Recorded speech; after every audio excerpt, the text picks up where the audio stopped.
So welcome for today's class of English grammar. So today's question is change the voice of the following sentences by choosing and writing the correct alternatives given below each sentences. Okay.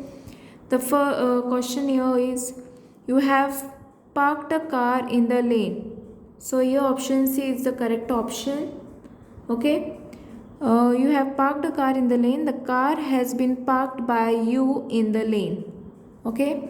Next question is apples are not liked by me. Okay. So your option A is the correct option. I don't like apples. Okay. Now moving towards the next question. So here let us see. The company will launch the new product. So which option will be the correct option over here?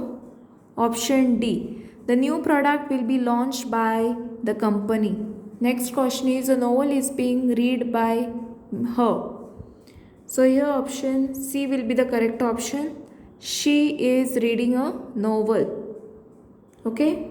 So I hope you have understood this and thanks for watching, and don't forget to like, subscribe my channel and share with the friends, press the bell icon for more updates.